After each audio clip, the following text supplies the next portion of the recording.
Hey everybody, what's going on? Hexlex here with a Master Duel video for you guys. This is going to be a deck profile update. Well, I guess kind of the last video was also a deck profile update in a way. As you can see, we're on to a much higher variant of Tenyi Swordsoul at this point. We're at 1.5 up from 1.2 because I believe the deck has undergone a significant change. As you can see here, I have finally crafted and included none other than Auroradon itself. So I've gotten a lot of comments about it, and even before I started getting as many comments as I did, I was already testing Auroradon. I crafted it, let's see, what day is it the time I'm recording this? I crafted it, about halfway through the season, about that point in time. Because I saw it, I saw its usage on MasterDuelMeta just go like up and up and up, and I thought about it more and more, and I was like, it really is a fairly minimal investment. Well, more importantly, I also wanted to start by testing a variant without it, because I wanted to see how many of the level 8 synchros in the extra deck we actually ended up using. And there were a couple I found, like Crimson Blader, and oh shoot, what was the other one I took out? Oh man, that's bothering me that I can't remember that off the top of my head. Crimson Blader in particular, though. Oh, it was Crimson Blader and Omega. I found that I'd actually never made either of those monsters. Like in all the games I was playing with Swordsoul Taia, I never once made either of those monsters. Now, Omega, you could be arguing that like I could have made it a little bit more. Omega and Dragite are actually fairly like, this extra deck slot is fairly contestant with me between the two of them. That's not quite finalized for me. I don't know whether I prefer Dragite or Omega. Again, I do tend to make Dragite over Omega turn 1 because I think in a vacuum the spell trap negation is better than ripping a random card from the opponent's hand. There are occasions where ripping a card from the opponent's hand is better, like if your opponent uses a hand trap or two during your first turn, then it's definitely better to do Omega because your opponent's already starting off with less resources, so robbing your opponent of more resources is actually pretty good there. Omega also is really good if you have Cheng Ying out on the board, because you can Omega during your opponent's turn to rip a card from their hand, and then Cheng Ying can also banish from field and grave, and it more or less acts at that point as a Trishula during your opponent's turn, which is obviously, Trishula's effect is very, very powerful, and getting to do it on your opponent's turn, extremely powerful. So let me know in the comments what you think about Dragite versus Omega. I'm very interested to know, but more importantly, like I mentioned, we have finally included Halq, Fibrax, and Auroradon. I finally crafted Auroradon.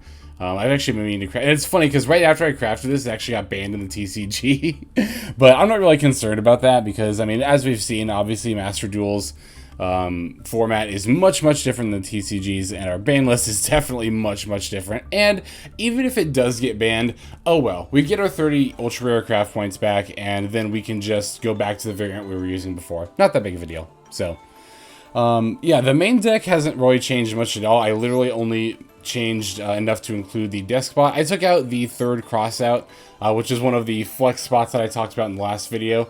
I ended up dropping that for the Deskbot. That's not a finalized change necessarily, but it's the card that I thought was most cuttable, in my opinion, in this build, and I would still like to find room for it, so that's another thing I would like some feedback on. Let me know in the comments what you think about playing 3 Crossouts and what could potentially be taken out for a third Crossout. Still looking for room there. As far as the deck goes, otherwise, it's really not that different. Obviously, we're still playing the same build otherwise, and we're using the same combos, the same lineup, except now, like I said, we've got the Auroradon combo, which is, again, very nice. It's, if you open, like, a dead hand, like, if you open, like, any Tenyi and any tuner, which, in the old build would have been a dead hand, but now that's straight up a combo, for Auroradon into, I believe you end on Qishao and Baron. Yeah, you end on Qishao and Baron. You can even end on other things too. It's not even just good as a combo if you have a dead hand. It's good to start off with too because you often don't have to commit any normal summons in order to make that combo live. And if your opponent uses the resources to stop you there, you can still then just be like, all right, normal summon Mo Ye, or like, all right, normal summon Taia. Like, you can still just pivot into more plays. Just another reason why Swordsoul is so powerful. I still don't have Arch Nemesis Protoss in this build. I'm still not opposed to it. It's funny, the card actually works way different. Thanks again to you guys in the comments for this, and if I just read the card, I would have figured this out, but I didn't realize you had to target an attribute that was already on the field. I thought Arch Nemesis Protoss you could just call any attribute. So that's definitely like a point against it for me in my book. It's not quite as good as I thought it was, but I will admit that there are still a lot of good dark effects to hit. Obviously, DPE being the primer among them, but I'm still just not fully. Again, it's a good card. I'm not saying it's bad. And if I like happen to already own one, I would probably just slot it in the deck to try it at the very least. But I don't really think it's needed, so I don't really want to use the craft points on it. But again, that's not a permanent opinion. I definitely think it's not wise to like make permanent decisions like that. Like, I'm not opposed to ever. I'm not like, bleh. I don't want to say a double negative here. I'm not saying I'll never try Protoss. I simply just don't feel the need to at this point in time. But, you know, like with Auroradon, that could very easily change. I try to be very open-minded and very flexible in the way I think about my builds. And obviously, it's not the craft points that are a factor. It is a bit of my stinginess to a degree. I will freely admit that, so. Alright, let's go ahead and break down the deck list before we watch some games here. So we've got 1 Effect Veiler, 1 Deskbot 001, 3 Tenyi Spirit Adhara, 3 Maxx, 3 Ash Blossom and Joyous Spring, 2 Ghost Belle and Haunted Mansion, 3 Swordsoul of Mo Ye, 2 Swordsoul of Taia, 2 Incredible Ecclesia, the Virtuous, 3 Swordsoul Strategist Longyuan, 1 Tenyi Spirit Vishuda, 3 Tenyi Spirit Ashuna, 1 Nibiru, the Primal Being, 3 Swordsoul Emergence, 1 Swordsoul Sacred Summit, 2 Call by the Grave, 2 Crossout Designator, 2 Infinite Impermanence, and 1 Swordsoul Blackout. Down here in the extra deck, we've got Yazi, Evil of the Yang Zing, 2 Baxia, Brightness of the Yang Zing, Draco, Berserker of the Tenyi, Adamantipator Risen Dragite, 2 Swordsoul Grandmaster, Chi Xiao, 1 Chao Fang, Phantom of the Yang Zing, 1 Baron de Fleur, 1 Swordsoul Supreme Sovereign, Chang Ying, 2 Monk of the Tenyi, 1 Crystron, Halq Fibrax, 1 Shaman of the Tenyi, and then finally, of course, Mecha Phantom Beast Auroradon.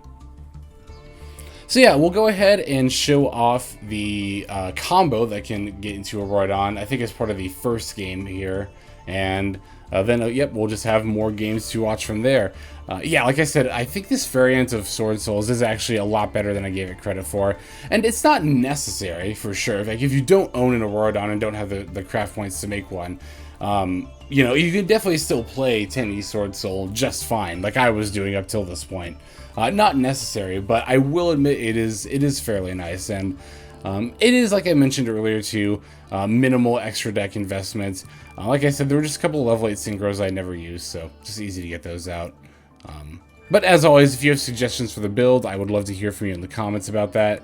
I'm always looking for feedback as far as pretty much anything relating to the videos goes. So, okay, let's go ahead and watch some gameplay. So this first game we're going to watch here is going to be against a 60-card Grass Shadal deck. Which, you know, I have to admit, those always look like a lot of fun. It's too bad it would take me, like, God, all my craft points to make it. Looks like a fun deck, but, yeah, so this hand, you know, doesn't look very good, right? You know, it's just an Ashuna. In our old build, this wouldn't have really amounted to a whole lot except maybe a Baron here, but here, we can go into the Halcordon combo. As long as you can just make Halq Fibrax, you can do this combo here, right? So we started with Ashuna and the Ash. Special Ashuna, normal Ash. Leak those away into the Halq Fibrax. Then we special summon the Deskbot, which we did unfortunately open. Was a bit unlucky, but definitely does not prevent us from doing the combo here. So, yep, Halq Fibrax is going to summon Deskbot 001. We're going to link those two together. I want to go through this because I wasn't able to actually show it in the combo guide, which I really should have. So I'll go through it here. Now we can link those two here into Mecha Phantom Beast Auroradon, which is obviously going to be one of the namesakes of this variant. So Auroradon's effect when it's summoned is going to summon our 3 Mecha Phantom Beast tokens. And now since 2 or more machine monsters were special summoned at the same time while this card was in our graveyard and it was in the damage step, we can special summon this card. So now we get to bring back our Deskbot 001. Now we're going to synchro the level 1 Deskbot 001 and 2 of our level 3 Mecha Phantom Beast tokens. 133 is going to make 7 into Yazi, the Evil of the Yang Zing. Now we want to pop our Yazi in order to get this summon effect, so we can special summon any worm from our deck, obviously, but our opponent doesn't have a card in order for us to pop. Whatever are we going to do? Well, this is where Auroradon is once again going to come in. We can use this second effect here. It's going to be the first bullet point effect. to tribute up to 3 monsters and apply this effect. Tribute 1 monster, destroy 1 card in the field. Now, you might be inclined to use your token here because it's just a token, right? But you don't want to use it because the token is a normal monster, and more importantly, a non-effect monster. And we need a non-effect monster in order to do some plays a little bit later. So we want to keep this token on the board. So this is a little bit counterintuitive, but you actually want to pop Auroradon to pop, or tribute Auroradon to pop your own Yazi. Doing so is going to let you special summon Swordsoul of Taia from your deck, and now we can banish from our graveyard in order to get the Swordsoul token. Now we can go into Swordsoul Grandmaster Chi Xiao. Chi Xiao's effect is going to allow us to, and then we can chain block with the Taia as well. I could have actually gone for Mo Ye here because I have the summon in hand. I wasn't really thinking about that in the moment. I definitely should have done that.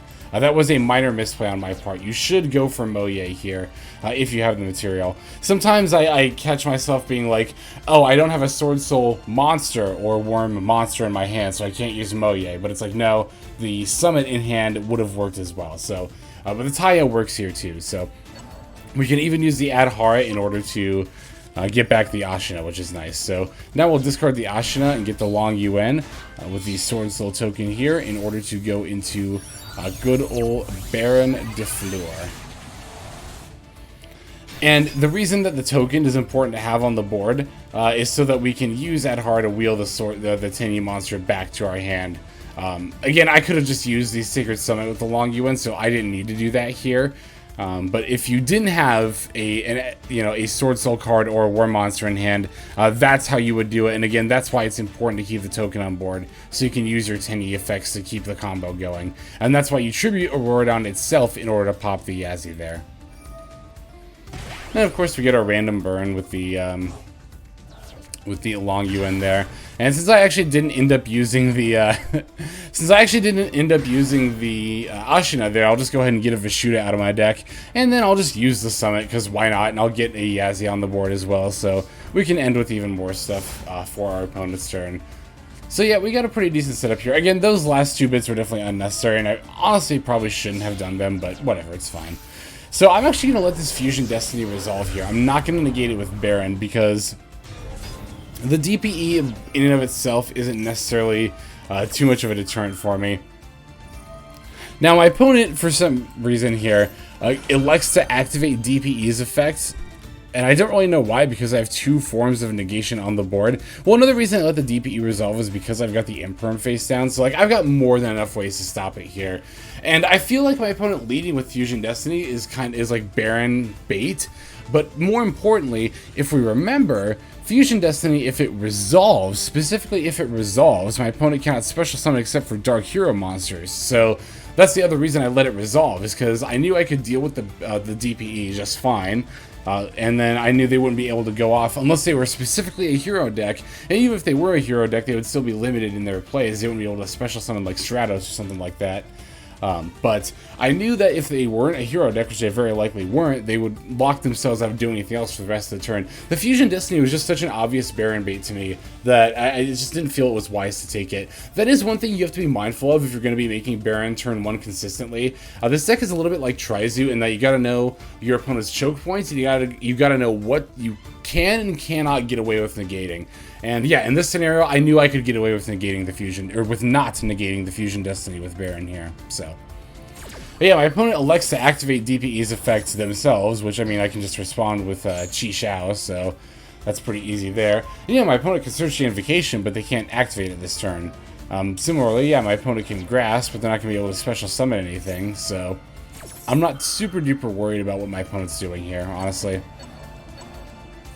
They can banish my cards. That's fine. I don't really care. I got so many things, like so many plays leading into the next turn. Like right off the bat, I can Yazi effect, pop Vishuda, pop one of their things. I've still got a normal monster on board, so I can use Vishuda, banish it to bounce something on their board, and I still have my Baron negate. Like, lest we forget, I still had my Baron negate on top of that. My opponent probably realizes all this and then goes ahead and gives us the win there. But this game was very important to show because, like I said, if you're going to be making Baron turn 1, which there are kind of arguments to not make Baron turn 1 and hold and use your Chi Xiao for like an emergence search and then just hold it for next turn so you have plays for your follow-up. There are arguments to do that, or like searching Blackout as an alternate form of disruption, but Baron is really good, and I think Baron is one of the best turn 1 setups you can make. But again, you've got to be able to use her effectively and know what you can and can't get away with negating, which that often more than anything else comes with experience. But yeah, let's go ahead and watch the next game here. So I just did like a triple take just now because I had to make sure, but this is a different player using a 60 card Grass Shadal deck, so I was like, I clicked on the confirm opponent's deck and I was like, wait, did we just watch this game? But no, this is actually a different player just playing the same deck. Well, not the same list, but you know what I mean. I'm going to lead by specialing Vishuda here because there's no reason not to. Then I'll go ahead and normal summon Mo Ye and reveal my emergence. Fortunately, my opponent does not have a response because this is actually a hand where I don't have like an Ash called by Crossout. I've got nothing in response really to hand traps here, so... but thankfully, they don't have the negate for the Mo Ye, so I'm pretty confident the rest of my plays are going to resolve here. Do still have to be mindful of Nibiru. I mean, I can't stop it if they've got it, but I do still want to be mindful of it. Since I've already got the emergence, I'm going to go ahead and search Blackout here. That way I can get Longyuan, and then I've also still got something to send for Longyuan as well. Excuse me. I do decide to go ahead and summon the Monk of the Tenyi here. I did kind of debate back and forth if I wanted to keep the Vishuda on the board or if I wanted to make a Monk. And I decided to make a Monk. And the main reason I did that was because I didn't want my opponent to like bounce, banish, or spin my Vishuda. And then I'd regret not being able to have like a bounce set up for my opponent's turn to maybe potentially get rid of like a card that's locking me down from doing anything. So that's why I elected to summon the Monk there. Monk also good, you know, fodder for Blackout. Which, of course, I mean, the Vishuda could have been as well. But like I said, I wanted to ensure that my Vishuda would be in the graveyard for next turn. So, opponent's going to lead with the Desires. I'm going to let that resolve with Baron. That's not something I feel the need to negate. Now, my opponent is going to have the Shadal Fusion, which I, of course, will try to negate. But, or not try to negate. Sorry, I thought it didn't resolve for some reason. But yeah, no, of course, we're going to go ahead and negate that. That's going to be especially devastating for us because, of course, we have monsters special summon from the extra deck out, so they can fuse from the deck. We're going to get a whole bunch of Shadal effects. It's just not going to be a good day for us if we let this resolve. So I'm definitely comfortable using my Baron negate against that. And sure enough, our opponent just sets a monster and passes. They don't have any follow-up plays, so that's definitely good to see. I'm going to go ahead and summon Ecclesia here. Can't normal summon Mo Ye because Ecclesia, remember, is not a worm monster or a sword soul card, so you cannot reveal her with Mo Ye. So we'll Ecclesia for Taia here, use Taia's effects, get the banish, get another Chi Xiao. I'll do this to get the search. Just keep in mind that you can only use one of Chi Xiao's effects and only once during each turn, so because I summoned another one and used the search here, I can't use the negate for either of them this turn. But yeah, I mean, opponent obviously recognizes that I can just go into an abundance of plays from here and go ahead and goes ahead. English is so weird sometimes. They give us the win. Alright, let's go ahead and watch the next game. Okay, this duel is going to be against a pure Tri-Brigade deck. Which is funny, I've been seeing a lot of people drop the Zodiac package for Rescue Cats, just like full stop. Which I'm not sure yet is the right play. I'm not convinced of that. We'll probably talk about that a little bit more in a Tri-Z video, though. But, alright, we're going to go ahead and start with the Mo Ye here, reveal the Taia. Fortunately, again, our opponent doesn't have, like, an Imperm or a Veiler to go ahead and stop us here, so... I'm going to do Chi Xiao and Mo Ye, chain blocking as always, to play around it. Good old Ash. Wow, it's like I'm psychic or something. I don't know how I feel about ashing the Mo Ye draw. It kind of feels like a waste. Especially because it's often enough that they end up using Emergence anyway. I don't know. Let me know what you guys think about that. If you think it's worth it to ash the Mo Ye draw.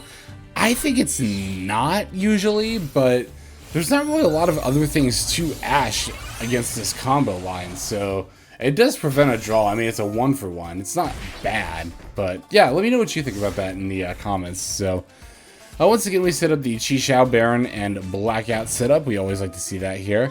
Opponent's going to lead with Rescue Cat. I'm going to respond with Chi effect to go ahead and negate it. So, I mean, that's the main reason I still don't like Rescue Cat, is that it eats your normal summon and gets negated by a lot of things. It's really susceptible to disruption and hand traps, much like Ecclesia is. Ecclesia suffers the same weakness as Rescue Cat.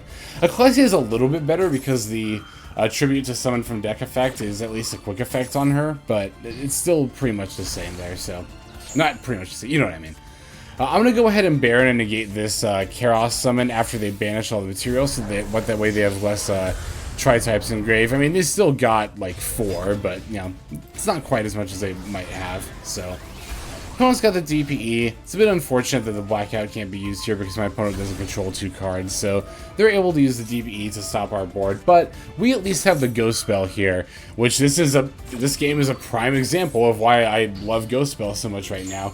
But again, Ghost Spell not just good against DPE, but good against, I mean, honestly, pretty much every deck. So, oh, and for those who are wondering, maybe, Lex, why didn't you just Ghost Spell the Chaos effect? Remember that Ghost Spell can only negate effects that banish cards from graveyard as part of the effect. Chaos banishes cards from graveyard as part of the cost. Therefore, Belle cannot negate that effect. So, we're going to go ahead and draw Maxx, which is a bit of a dead draw, but we still have the Ecclesia, so we're still fine here. We can Ecclesia for Taia. Taia's effect to banish the other Taia, to get the Swordsoul token, and then of course now we have plays as we can synchro into a level 8. We're just going to go into good old Chi in order to get some searches. Now I have used both of my Taias, and I have actually kind of considered a third Taia for situations like this. They don't come up all the time, but they come up often, like, enough, you know. Where, you know, I'm in a situation like this where I have the Emergence search, but I don't have another Swordsoul card or Word Monster for Mo Ye or Longyuan. Opponent's going to use their Dasher's effect here in order to summon the fabled, what is it, Cerebral. I'm going to go ahead and use Maxx in response. This card makes me a bit nostalgic. I actually played a Fabled deck like way back in the day, like 2009-10. Fabled Turbo, when Hyper Librarian was at 3, was actually a really fun and pretty good deck. But opponent's going to go ahead and summon, I think they summoned their Ghost Spell there in order to get the Celestial draw, of course. Then they get the Tenyi and the Fractal as well. I don't really have an Ash or anything, so I can't really stop that, but I'm not too concerned here. I'm pretty sure I've still got my Chi negate, and of course I've also got the Blackout as well. And yeah, opponent realizes that I've got the Chi negate, and I can just do what I did last turn and negate their Tri-Brigade effects. And like I said, I've also got the Blackout set down there as well, so wasn't really concerned about pretty much anything my opponent was going to do there. Just another good example of how Swordsoul you can take control of the board pretty easily, and it's not hard to just see the game out from there. Alright, let's go ahead and watch the next one. Okay, so we're playing against the Mirror Match here, and it's funny, I looked at my opponent's deck, and they're kind of like all teched out for the Mirror Match specifically. Like, they're playing like Token Collectors, which I don't think it's a good idea to main deck that card. Maybe you can justify it when the Adventure Engine comes out, but right now it's definitely not worth it to main deck Token Collectors, so. Like I said, opponent is playing the same deck here. We're playing against the Mirror Match, so they're going to start with a Longyuan. I'm going to play Maxx, but my opponent has the Called By, which is a bit rough for me. I would have gotten a couple of draws here otherwise, which would have been really helpful against the Baron they're presumably going to summon, but oh well, it is what it is. We still got plenty of gas in our hand. I mean, as you can see, we've got Adhara, Ashuna, and a Taia, so, like, even with this Baron on board, I'm not scared here. Like, we've got so much gas. Opponent's got a lot of gas too, as they reveal a Taia next. And it's like, ooh, so they don't just have a Baron, they have a Chi as well. So we're gonna have to play around a couple of things, but again, I'm not too worried about it. We have a lot of gas in our hands, so let's see. They're gonna use Taia. Actually, I forget what they send here. I'm curious to see. Okay, it's just a Mo Ye. I actually didn't see, I don't remember, I just looked at their list, I just saw a Mirror Match. I don't know if they're playing a pure variant or a Tenyi variant, but I feel like you have better things to send than Mo Ye there. Maybe not, I don't know. But, alright, I'm going to go ahead and use Ashuna's effect. My opponent immediately Barons, which I think this is an example of poor Baron timing, to be honest. I would not have necessarily banished the... Because I wasn't even using the summon effect. I was just using the special effect, like the special summon from hand effect. I wasn't even using the summon from deck effect. So I think that was... I think my opponent shotgunned the Baron way too early there, to be honest. I think they could have used this Baron much more wisely. But, yep, that's fine. I'll just go ahead and special summon the Adhara in my hand, and then I even drew a Longyuan, so I can even wait and commit my own Taia later. My opponent's got the Blackout, so they'll go ahead and use that, which, again, I feel like my opponent kind of shotgunned that Blackout a little bit. I would have at least made more of an effort to use Qi Xiao's effect. And, you know, obviously I was about to go into Baron there, so I guess that was pretty good timing for Blackout, but I don't know, it felt a bit shotgun to me, because you could also have waited, used the Blackout while I have the Baron on board, and then I would have chained a Baron, sure, but then you could have chained Qi Xiao against Baron, and then I wouldn't have had negate for that. So I don't know, I feel like my opponent kind of like shotgunned their negates here. I feel like they could have used them a bit more wisely, but obviously I'm totally fine with them using them this way. Because we still have Taia, we can still go ahead and move into our Qi Xiao here. And we also still have a Swordsoul token, which is a normal and more, well, a non-effect monster. So that's definitely very, very relevant here, as I have Ashuna and Adhara, and now also Vishuda in the graveyard. So my opponent, recognizing this, realizes that I can use Vishuda to bounce back their Baron. I can banish Ashuna to summon more stuff. I can like just keep comboing out here. This is actually, so I haven't really talked about this. I'm not playing the water Tenyi, the level 4 one, because I don't really have room for it, and it's definitely not necessary. But with the lingering Swordsoul token on the board, this is actually a very niche scenario where it would have been helpful to have that. But again, scenarios like this don't come up often enough, I think, to really warrant it. So I think we have one more game. Let's go ahead and watch that here. Alright, our last opponent their name is going to be Love Train. I love it. And they're going to be playing a Pendulum deck. It's funny how, like, Pendulum decks are just always like, yeah, it's a Pendulum deck, you know? It's a Magician Pendulum deck to be. I mean, they almost always all are. But, yeah, we love to see this hand. We opened Mo Ye with the Emergence, Blackout, Call by, and Imperm. Really, really solid turn 1 hand. So we're going to lead with a pretty standard, you know, Mo Ye, fine. Like, we're going to go into Qi Xiao, and then chain block, and then get the Longyuan, and then just go into a Baron. Unless we draw something better with the Mo Ye. I forget what we draw here. We draw an Ash, which is not, I mean, it's not a combo extender, but it's very, very good draw here, because, you know, we always love to see our more disruption when we already have the combo. And since we have a Synchro on board, we can Emergence to straight up 4 on Ashuna and discard that with Longyuan. So that's really nice. Sometimes I forget that. Sometimes I search Taia instead and just discard that, which is obviously not as good to search, but or not as good to discard. But yeah, and then we can just summon Baron and set 3 and still have an Ash in hand. You know, it's casual. It's fine. Well, it's gonna Foolish here. I'll respond with the Ash. Foolish is just a little bit too scary to let resolve. I'm thinking, like, if it's Adamantipator, that could be a Block Dragon. Like, it could just be so many things to set up here. It's pretty clear Baron bait. Like, that's the other thing, too. The more you play with Baron in general, and this is why I'm glad I have my experience playing Baron and Adamantipator, the more you play with Baron and just Omni-Negate effects in general, the easier it is to recognize when your opponent is trying to bait out your Baron. That Foolish was very, very clear Baron bait. But was still probably an important card for them to resolve as well. So, but that's why I like having more disruption alongside the Baron, because it's kind of easy to think like, oh, well, we have Qi Xiao and Baron, right? We've got enough negates. Surely that's enough. It's usually not, honestly. That's usually not enough by themselves to fully make it through everything your opponent can do. That's why I like having additional disruption here. As you can see, it's very handy. We get to, because normally, like, if I didn't have the Ash or a way to stop this, I would have just had to let it resolve, because it's not something we can negate with Baron. It's again, to me, it's pretty clear Baron bait, and if it's not immediately, like, threatening our board presence or threatening my opponent to have a really powerful combo, we kind of just have to let it slide. So, like I said, very satisfying to negate that with Ash there. Opponent tips their hand here and reveals themselves as the Pendulum Magician deck here. Yeah, I'm going to let these effects resolve. That's totally fine. Now here we've got Heavy Metal Foes Electromite. This is definitely going to be a prime negation for Qi Xiao here.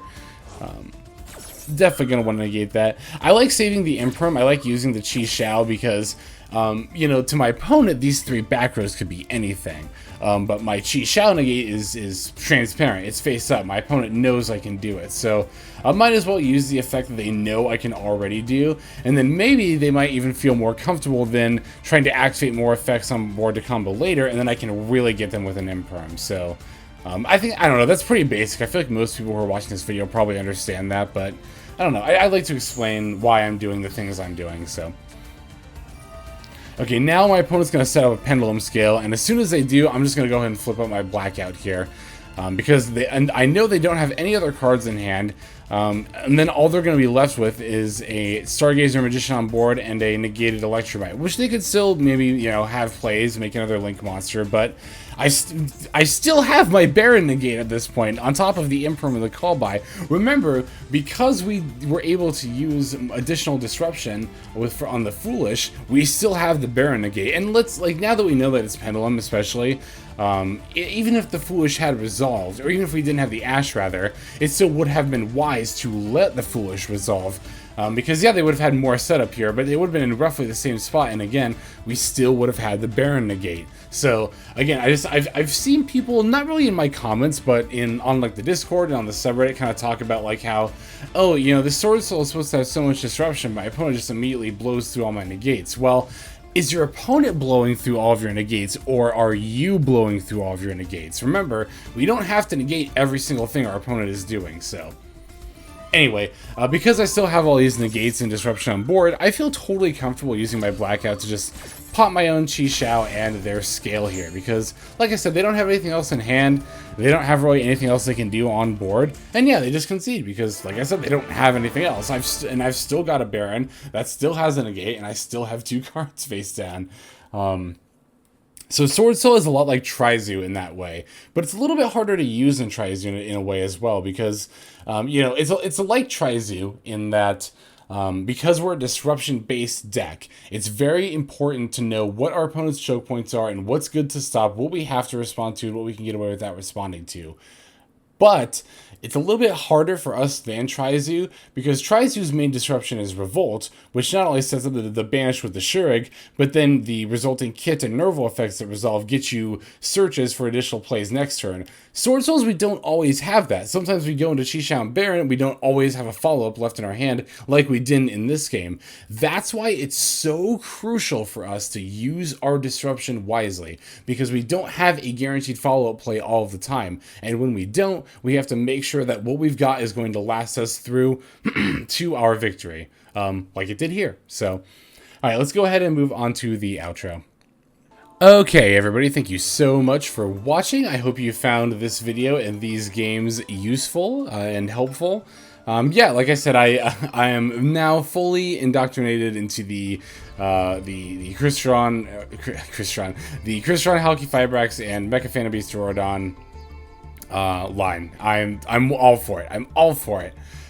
Even though we really only use it the one time, you know, during those games there, it's not something that's going to come up every single time, but it's definitely still really, really good to have. And honestly, there are probably still there might even in those past games been good opportunities to go into the line that I just failed to pick up on, because I am still getting used to having the option of being able to go into such a powerful combo without using, you know, too many resources there. So do let me know in the comments if I overlooked any good opportunities to go into Halq Fibrax and Auroradon. I'm always looking to you guys in the comments for feedback like that, because you guys are really, really good about giving it. I really appreciate you for that. And I also really appreciate you for watching all the way to the end of the video like this, and especially if you are subscribing as well. That all means a lot to me. But really, as long as, you know, as long as people are watching, I'll keep doing this. Like, that's all that really matters to me. So yeah, I definitely look forward to continue playing Tenyi Swordsoul through not only the rest of this season, but this will likely be one of the main decks that I climb with come the beginning of Season 6. We're coming up on that fairly soon at the time of me posting this video, and also me recording this video too, to be honest. But yeah, it's definitely the time to start thinking about what we're going to play to ladder back up to Diamond 1 at Season 6. And like I said, Tenyi Swordsoul definitely up there, probably one of the main decks I'm going to use to do that. So definitely expect more games with this deck, as I'm going to continue to be practicing with it. And yeah, let me know if you, just let me know what you want to see in the comments. I just love hearing from you guys. So without further ado, this is XLex signing out. Hope you guys have a fantastic day.